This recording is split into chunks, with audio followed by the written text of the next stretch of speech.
आप देख रहे हैं ENI live next generation media.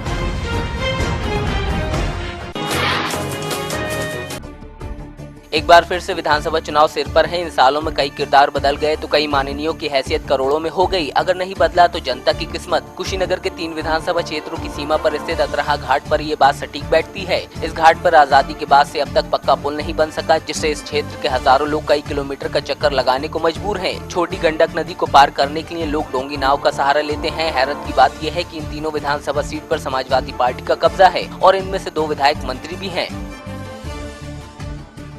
यहाँ कई विधायक आ चुके हैं, पूर्णवासी देहाती, राधे श्याम, अतुल सिंह तो झांके ही नहीं, विधायक हो गए लेकिन यहाँ नहीं झांके। ब्रह्मा शंकर त्रिपाठी भी यहाँ कई बार आए और गए, बाकी कुछ हुआ नहीं। डीएम भी आकर के सर्वे करके चले गए। एक नाव है, इतना पतला नाव है, बताइए, इसी नाव से हम लोग सवारी करते हैं। अगर बाढ़ में भी नाव अगर डगमगा गया तो जितने लोग हैं वो भी सब गिर कर मर जाएंगे इसी नदी में। मथुरा के सदर थाना क्षेत्र के यमुना पुल के नजदीक बड़ा हादसा होते हुए टल गया। मथुरा रिफाइनरी से बरेली की ओर जाता हुआ LPG से भरा टैंकर 15 फीट गहरी खाई में जा गिरा। गनीमत ये रही कि टैंकर में भरी गैस लीक नहीं हुई। उधर प्रशासन की बड़ी लापरवाही खुलकर सामने आई है। गैस टैंकर पलटने की सूचना दिए जाने के बावजूद भी कोई घटना स्थल पर नहीं पहुँचा।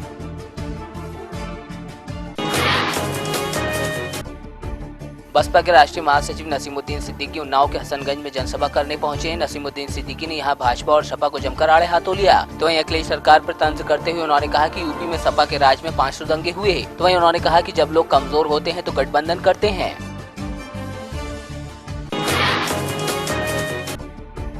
CBI ने काले धन के कुबेर के रूप में कुख्यात यादव सिंह की हरी कोठी कुर्क कर ली है। यादव सिंह की पत्नी की तलाश की जा रही है, लेकिन उनका कोई पता नहीं चल रहा। CBI की टीम यादव सिंह के देवरी रोड नंदनपुरा स्थित पैतृक संपत्ति और नई कोठी पर कुर्की का नोटिस पहले ही चस्पा कर गई थी, जिसके बाद अब CBI ने संपत्ति को कुर्क कर लिया है।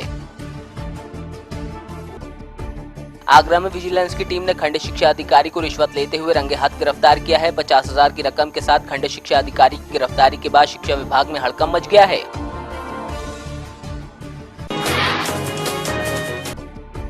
मिर्जापुर में भाजपा प्रत्याशियों के नामांकन के लिए पहुंचे भाजपा के राष्ट्रीय महासचिव अरुण सिंह ने पार्टी कार्यालय पर केंद्रीय मंत्री अनुप्रिया पटेल के साथ प्रेस वार्ता की। यहां उन्होंने दूसरे चरण में 67 सीटों पर हुए मतदान के बारे में कहा कि भाजपा दूसरे चरण के मतदान में 67 में से 40 से 50 सीटें जीत रही है।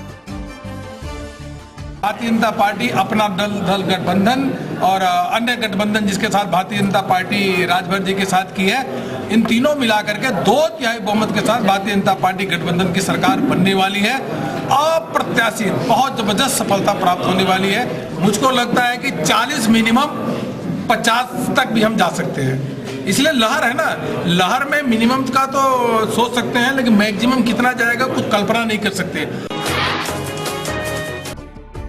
मिर्जापुर में चुनार विधानसभा से निर्दलीय प्रत्याशी रामराज सिंह पटेल ने नामांकन कराया। रामराज सिंह पटेल कांग्रेस से चुनाव लड़ने की तैयारी कर रहे थे, लेकिन गठबंधन के बाद चुनार सीट सपा के खाते में चली गई, लिहाजा उन्होंने निर्दलीय है चुनाव लड़ने की ठानी है। उधर नामांकन के बाद मीडिया से बात करते हुए उन्होंने अपनी जीत का भरोसा जताया।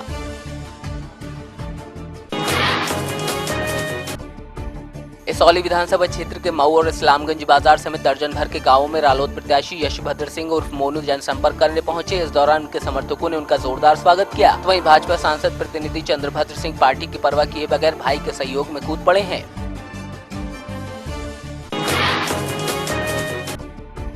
पठानकोट के साथ लगते स्वयंभू प्रकट प्राचीन शिव मंदिर कांटगढ़ की मंदिर कमेटी का विवाद और गहरा गया है। कुछ लोग मंदिर कमेटी से अधिकार छीनने और सीधे सरकार का नियंत्रण दिए जाने की मांग कर रहे हैं। तो वहीं स्थानीय लोगों ने इसका विरोध किया है। लोगों का कहना है कि प्रबंध कमेटी सरकार की ओर से रजिस्टर की गई है या उन्होंने आने वाले श्रद्धालुओं की हर सुविधा का खासा ध्यान रखा है।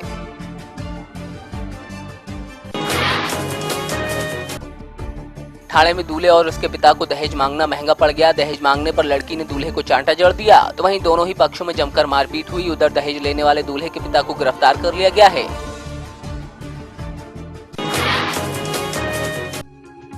दमोह में ऑल इंडिया मुशायरा एवं पत्रिका विमोचन कार्यक्रम का आयोजन किया गया, जिसमें अंजुम दमोही की नात मनकबत सूबे नूर और गजल संग्रह जियाए अंजुम पत्रिकाओं का विमोचन किया गया। तो वहीं कार्यक्रम में सूबे के वित्त मंत्री जयंत मलैया और पालिका अध्यक्ष मालती असाडी शिरकत करने पहुंची।